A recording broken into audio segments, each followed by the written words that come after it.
here I am sitting around reading my copy of the Brothers Karamazov by Fyodor Dostoevsky and thinking, what can I possibly drink that would be good and go with this book?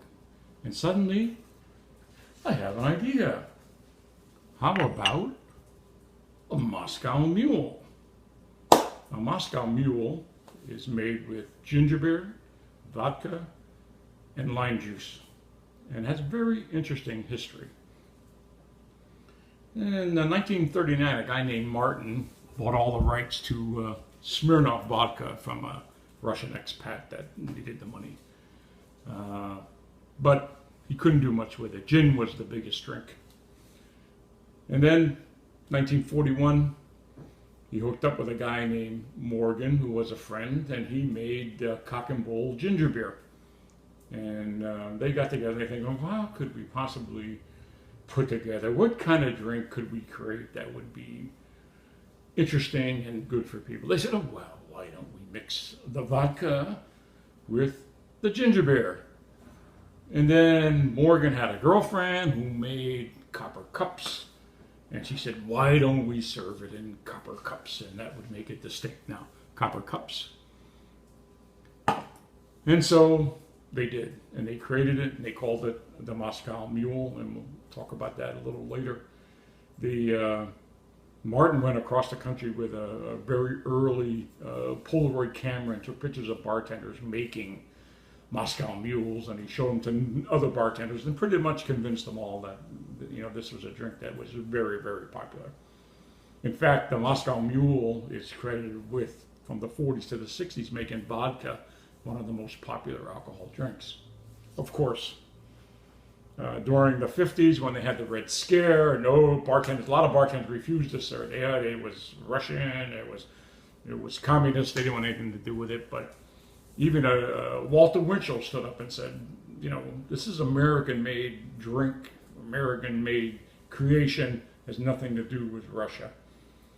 So, basically, you take a copper cup, fill it with ice, put in some vodka. I'm going to use some Absolute. Even though it's Swedish and not Russian, that's all right. Approximately 2 ounces.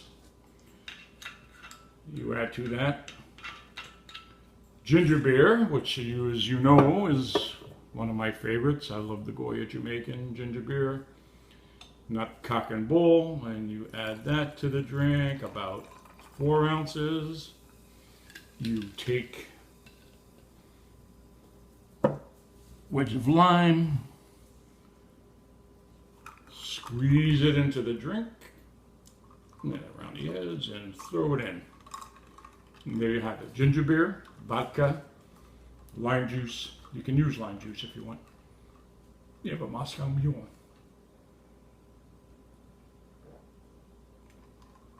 This is a great, great summer drink. In 2012, Oprah on her show, she always has Oprah's favorite things list. On that was a kit for Moscow Mule using Cock and Bull ginger beer. A little bit of trivia. They didn't call it a mule. They called it Moscow because it was using, at that time, Smirnoff, a Russian vodka. But a mule is a buck. A mule and buck are slightly antiquated names for drinks that use alcohol and either ginger ale or ginger beer and some sort of citrus juice. So the Moscow Mule qualifies, certainly. So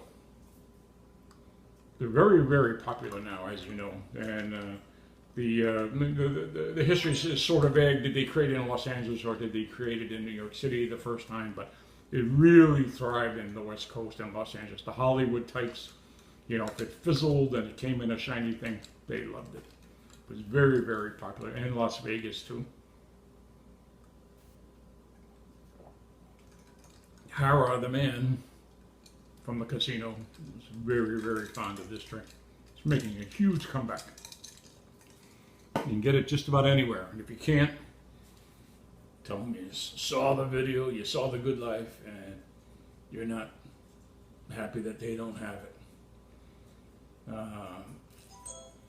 I wanted to just do a footnote. I know faithful viewers remember when I talked about Irish whiskey, I wasn't all that honorable to Jameson, but I want to tell you that Jameson now has a new Select Reserve Black Barrel whiskey, and it is very good, very tasty, good body, and add that to your list. So, back to the brothers. See you later.